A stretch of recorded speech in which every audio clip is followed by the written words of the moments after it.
तो आइएगा,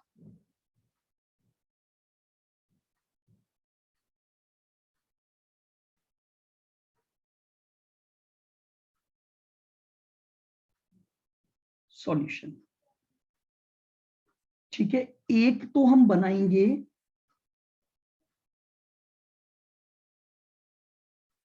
जो बुक्स ऑफ ए है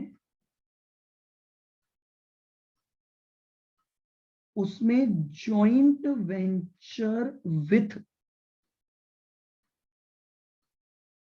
B account.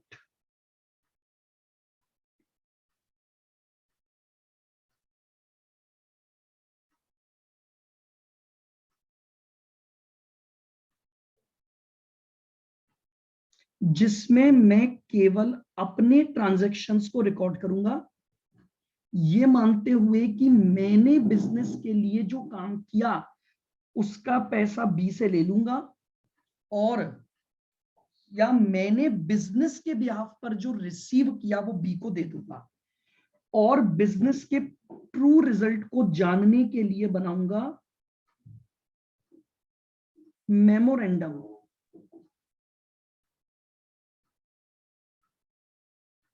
Joint venture account,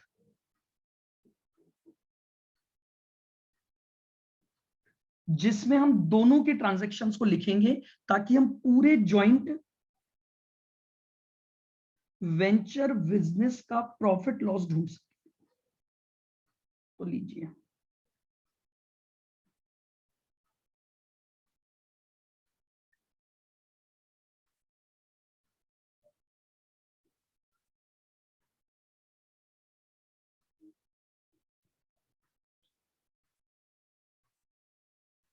करें स्टार्ट। सबने दोनों अकाउंट बना लिए?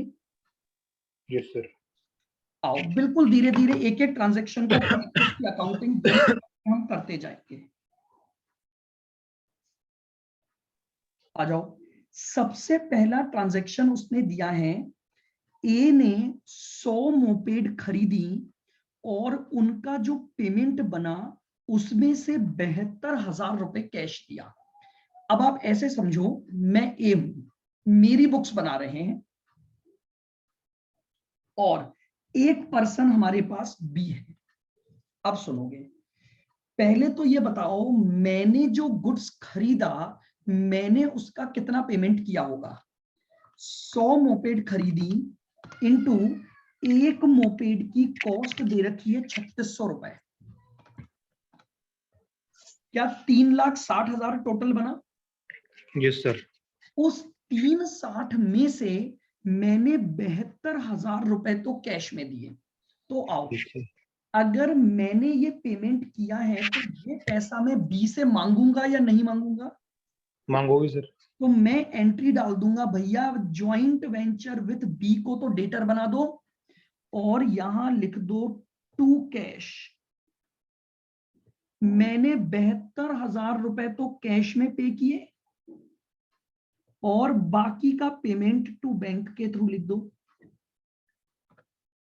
2,88,000 है सर बाकी। तो 288 ये आ गया। ये दोनों पैसे मैं बी से मांगूंगा तो बी को डेटर बना दिया और मेरा खर्चा रिकॉर्ड कर दिया। क्या ये एंट्री क्लियर? बिल्कुल। अब बताओ, ये खर्चा भले ही ए ने किया बट ये खर्चा क्या जॉइंट वेंचर बिजनेस का है क्या? नहीं सर, ये तो एक है ना प्रश्न। ए का थोड़ी है तो बिजनेस का ही खर्चा ना, किया ए ने है। हाँ तो इमीडिएटली मेमोरेंडम जॉइंट वेंचर में लिख दो 2A के नाम से, ताकि मुझे ये पता लग जाए कि भैया ये जो ए है उसने परचेस कॉस्ट बियर की है। कितनी परचेस कॉस्ट बियर की है? 3,60,000। ये लोग, मैंने पहले ट्रांजैक्शन को दोनों अकाउंट में डाल दिया। मेमोरेंडम जॉइंट वेंचर में बिजनेस का पूरा खर्चा आ गया, और चूंकि ये खर्चा मैंने किया है तो मैं ये पैसा बी से मांगूंगा। तो बी को डेटर बनाया और खर्चा कर दिया। आगे चलो, मैंने एक लोन लिया और उस लोन का रीपेमेंट विथ इंटरेस्ट किया। एक मिनट,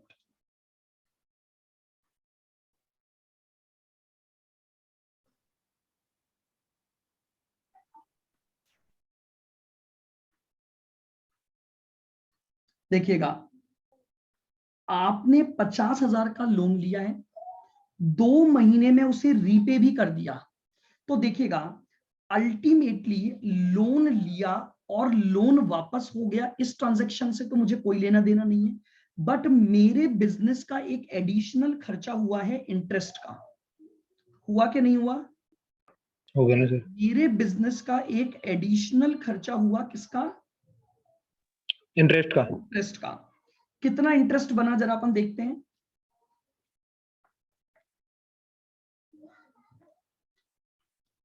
50,000 पे 18% की रेट से 2 महीने का इंटरेस्ट निकालो। 1500। बताओ, अगर बिजनेस का खर्चा हुआ और ए ने ये पेमेंट किया, तो क्या ये पैसा आप बी से रिकवर करोगे या नहीं करोगे? करेंगे सर। करोगे? तो लीजिए, यस सर। मैं बी को उस पैसे से डेटर बना दिया, तो B account debit, B account debit to bank यानी इंटरेस्ट, इंटरेस्ट।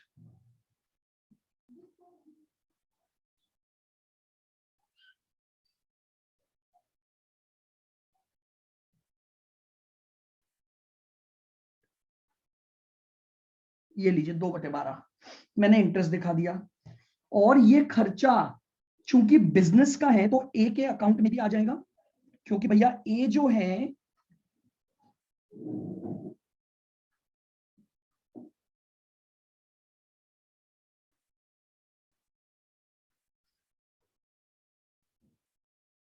ए के अकाउंट में लिख दिया मैंने इंटरेस्ट कॉस्ट। आ जाओ, ए ने जो 80 मोपेड बी को भेजी, उनके रेस्पेक्ट में उसने 2880 का खर्चा किया। खर्चा ए ने कर दिया, तो क्या वो ये पैसा बी से मांगेगा कि नहीं मांगेगा? मांगेगा सर। बी डेटर बन गया और टू बैंक एंट्री हो गई।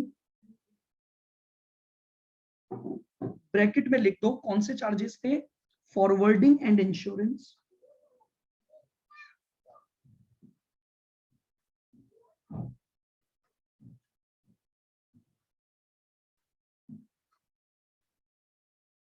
जॉइंट वेंचर बिजनेस का खर्चा है, और बिजनेस का खर्चा किया है ए ने, तो ए के अकाउंट में लिख दो।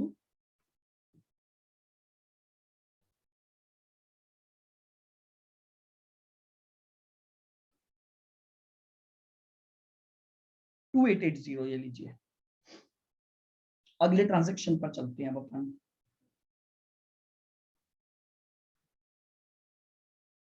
नेक्स्ट पॉइंट इधर देखो, अब बी ने मोपेड रिसीव की और बी ने पे खर्चा किया। अगर बी ने खर्चा किया तो क्या ए अपनी बुक्स में एंट्री डालेगा?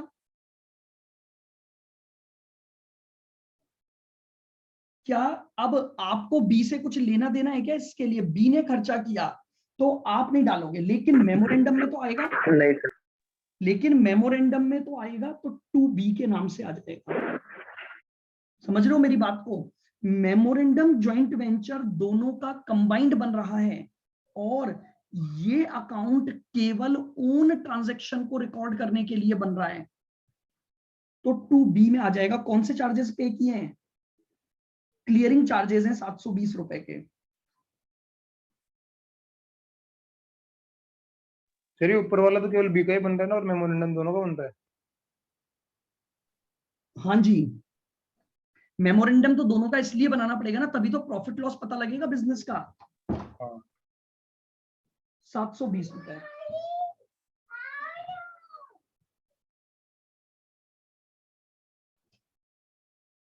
नेक्स्ट ट्रांजैक्शन आइए। अब ये बोल रहा है ए ने 5 मोपेड बेच दी, अगर ए ने बेच दी तो अब समझो उसे वो पैसा किसको देना बनता है? बी को बी को वो क्रेडिटर बना लेगा और रिकॉर्ड कर देगा by bank sale proceed.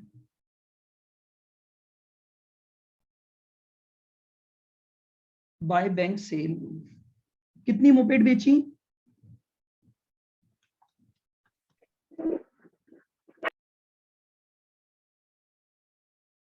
5 moped बेची इनटू एक की सेलिंग प्राइस 4,500 रुपए डिसाइडेड थी। देखो ऊपर, ये देखो सेलिंग प्राइस 4,500 थी और ए ने 5 मोपेड बेची,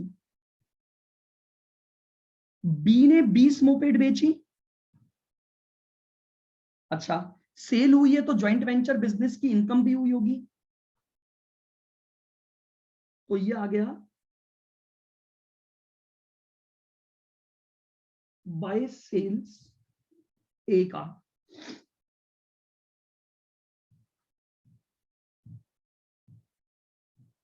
पांच मोपेड इंटू 4500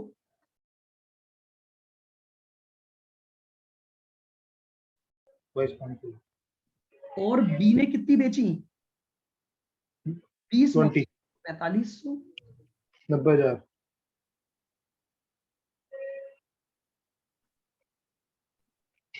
और बी ने जो बेची वो इस अकाउंट में आएगा नहीं क्योंकि ये अकाउंट ए बना रहा है, तो ए केवल ओन ट्रांजैक्शन को रिकॉर्ड करेगा। आगे बढ़ो। जॉइंट वेंचर दिखा दो। जॉइंट वेंचर में दोनों की सेल लिख दी, ए और बी की मैंने, 5 मोपेड बेचने की और 20 मोपेड बेचने की। चलूं आगे, आ जाओ। अब बी ने एक लोन लिया 1.5 लाख का और रीपेमेंट कर दिया 2 महीने के ब्याज के साथ, तो ब्याज का खर्चा बिजनेस का है और बी ने किया, तो बी के अकाउंट में डाल दो इंटरेस्ट। इंटरेस्ट निकालो कितना? 1.5 लाख पर 18% से 2 महीने का ब्याज 4500। 4500 आ जाएगा, है ना? Yes sir. दो का ही है ना या एक का है? नहीं, 2 महीने का ही ना 4500। हाँ नहीं मतलब उसमें 2 महीने का ही लिया है ना। Yes sir. ये आपके पास आ गया।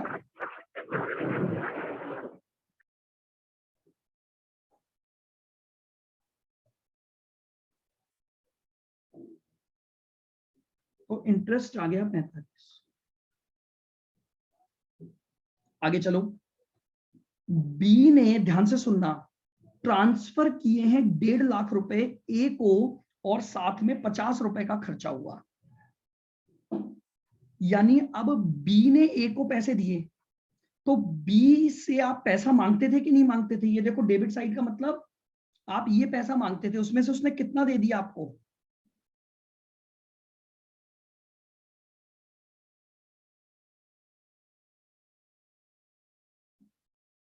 बाय ट्रांसफर वाला अमाउंट आ गया। हाँ जी,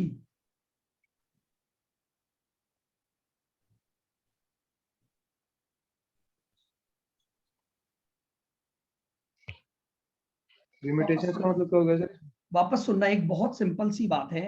बी ने मुझे पैसा दिया तो मुझे कैश मिला होगा कि नहीं मिला होगा? Yes sir. आप नॉर्मल एंट्री सोच लो ना। आप तो, आपको मैं क्या बोल रहा हूं, अगर कभी भी ऐसे अटको तो पहले नॉर्मल एंट्री बना लो। बताओ, बी ने आपको पैसा दिया, एंट्री क्या करोगे? Cash account debit to B. Bank account debit to B. अब बी के नाम की Yes, जगह sir. अकाउंट का नाम चेंज कर दो, ज्वाइंट वेंचर विद बी कर दो बस। Bank account debit joint venture with B, entry वही हो रही है, बस अकाउंट का नाम ज्वाइंट वेंचर विद बी लगेगा। तो वापस से बताओ। बी से पैसा मिलेगा, उसकी एंट्री होती है bank account debit to B. ये तो नॉर्मल देखो 11th क्लास की एंट्रियां हैं। अगर आपको बी ने पैसे दिए तो आप एंट्री करोगे bank account debit to B, यही करोगे? Yes sir. बस बी की जगह उस अकाउंट का नाम चेंज कर रहा हूं बस मैं, तो एंट्री बन गई bank account debit to joint venture with B. है तो अकाउंट वही ना, बी अकाउंट ही बना रहा हूं मैं एक ही बुक्स में, बस उस बी के नाम के साथ एक नया शब्द जोड़ दिया, ज्वाइंट वेंचर विथ, और कुछ नहीं है।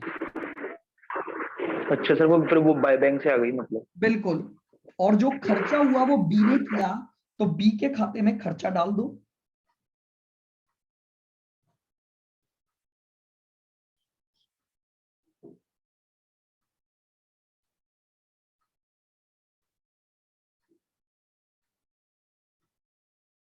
₹50 का खर्चा हो गया।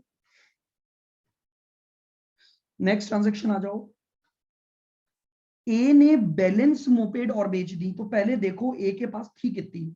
देखो ए के पास टोटल 100 मोपेड थी और उसमें से 80 मोपेड उसने बी को भेज दी थी। तो इसके मतलब हो गया कि ए के पास केवल 20 मोपेड थी कि नहीं थी? Yes sir. 20 में से 5 की एंट्री आप ऑलरेडी यहां डाल चुके हो, 5 मोपेड बेचनी थी, तो बैलेंस कितना सर और 15 बची है। 15 और बेचेगा। तो मैं वापस लिख देता हूं, 15 मोपेड इंटू 4,500। एक साथ भी लिख सकता था मैं, 15 इंटू 4,500। फिर उसने बोला कि बी ने भी बची हुई मोपेड बेच दी। बताओ बी के पास टोटल मोपेड कितनी आई थी? बी के पास टोटल मोपेड कितनी आई थी? सर 5। 80 थी भैया बी के सर पास। 80 थी, 80 में से 20 80। उसने बेच दी, 60 बची। 80 में से 20 आप पहले ही लिख चुके हो, तो 60 और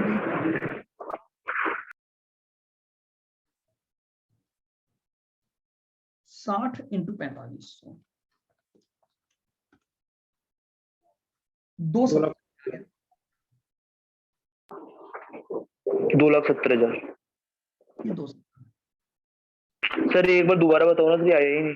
क्या नहीं आया बताओ?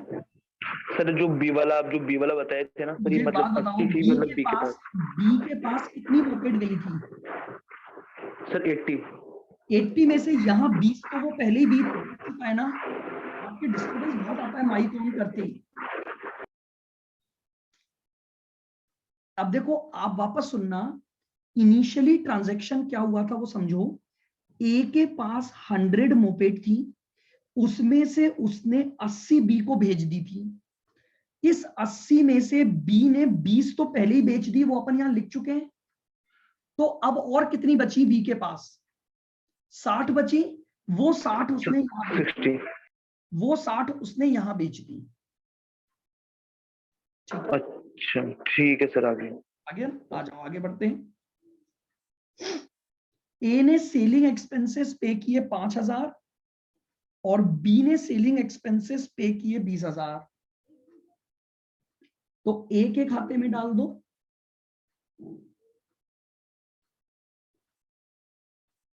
Selling expenses.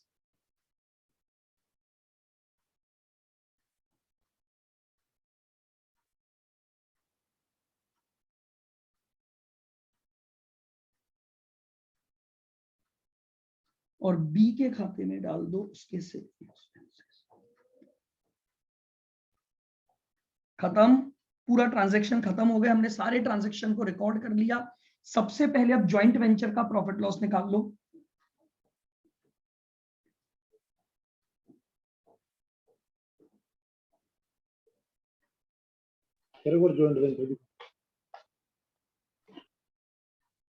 ज्वाइंट वेंचर ही दिखा रखा है मैंने।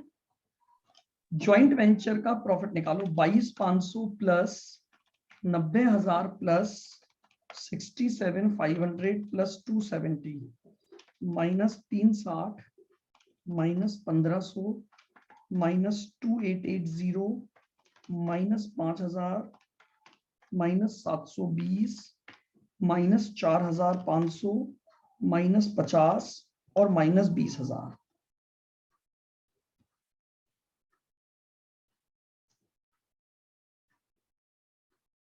तो ये बचा 55,350, 350। क्योंकि दोनों का रेशो 1:1 है। तो ए का प्रॉफिट का शेयर आ गया 27,75। 27,75।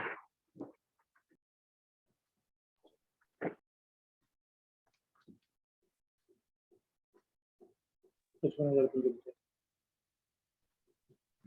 350।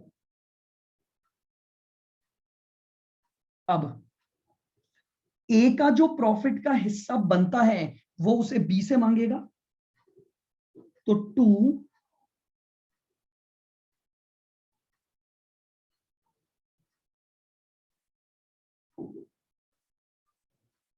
Profit and loss account 27,675। अब फाइनल सेटलमेंट निकाल लो, तो देखो 72,000 plus 288 plus 1,500 plus 2880 plus 27675। Total आप बी से मांगते थे 392,055, उसमें से 22,500 एक कैंसिल हो गया और 150 एक कैंसिल हो गया। तो अब आपके पास बचा जो आप इससे और मांगोगे, सॉरी एक और चीज रह गई ना, एक सेल और रह गई बाय बैंक।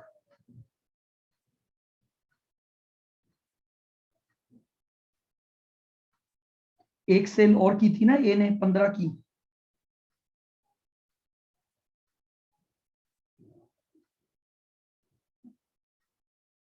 कितना आया था 15 इंटू 4500। सर 67,500। अब निकाल लो by bank final settlement.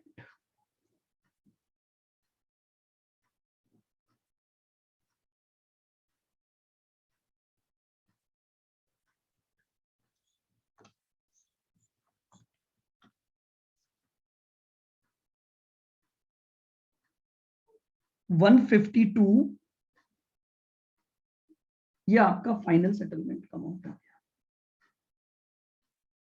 Sir ये ब्रैकेट में रेमिटेंस का मतलब क्या है भाई? क्या बोल रहे हो? ये रेमिटेंस का मतलब क्या है सर? रेमिटेंस का मतलब होता है पैसे भेजना। लिए था ना उसने, बोला था ना 1.5 लाख रुपए भेजे हैं बी ने। Yes sir. ये रहा, ये देखो ये रहा, ट्रांसफर करना, ट्रांसफर रुपीज 152 ए, बी ने ए को 1.5 लाख रुपए ट्रांसफर किए, तो ए ने उसकी एंट्री कर ली। सर इतने बड़े क्वेश्चन थोड़ी ना आएंगे अभी। नहीं नहीं, बड़े नहीं आएंगे, आप समझे नहीं। जैसे मान लो, ये तो मैंने आपको एक समझाने के लिए पूरा बिल्कुल बड़ा एग्जांपल लिया है। क्वेश्चन छोटे आएंगे, क्वेश्चन में आपसे लास्ट आंसर ये मांग लेगा कि भैया ये बताओ फाइनल सेटलमेंट का अमाउंट कितना है। ये तो मैंने आपको एक पूरा डिटेल्ड एग्जांपल ले लिया जिसमें सारे ट्रांजैक्शंस कवर हो गए। बेसिकली अब आपके एग्जाम में तो जो आएंगे वो थ्योरी के क्वेश्चन ज्यादा आते हैं, जो इनिशियल लेवल पर हमने थ्योरी के टॉपिक्स की बातें की थी। पर एक कंप्लीट डिटेल एग्जांपल से ये होता है कि हमें समझ में आ जाता है कि कौन सा ट्रांजैक्शन किस अकाउंट में जाएगा, बस, और कोई बात नहीं है। सर हाँ बोलो। सर जो ए ने सेलिंग एक्सपेंस करा था, हाँ, सर वो joint venture with B account में क्यों नहीं हुआ रिकॉर्ड? नहीं लिखा क्या मैंने? नहीं लिखा सर। ओहो, रुक जाओ, तो फिर गड़बड़ हो गया ना, फिर तो एक और आएगा, फिर ये अमाउंट चेंज होगा वापस। हाँ, ये ट्रांजैक्शन रह गया टू बैंक सेलिंग एक्सपेंसेस, बिल्कुल सही बोला आपने। ये पैसा भी आप बी से मांगोगे, और थोड़ी कुछ रह गया कोई खर्चा, केवल यही रहा ना सेलिंग एक्सपेंसेस। फाइनल सेटलमेंट आ जाएगा 157,055। चेंज कर लो भाई आंसर। ये खर्चा रह गया था 5,000 का, जो ए ने 5,000 का खर्चा किया था, वो 5,000 का खर्चा भी आप बी से मांगोगे तो वो भी आएगा, बिल्कुल ठीक। और थोड़ी कोई रहा था, नहीं, बाकी सारे आ गए थे। तो लास्ट आंसर चेंज हो जाएगा, फाइनल सेटलमेंट का अमाउंट आएगा 157,055। चेक कर लेना एक बार वापस कैलकुलेशन, एक बार कैलकुलेशन चेक कर लो, यही आ रहा है क्या 157,055।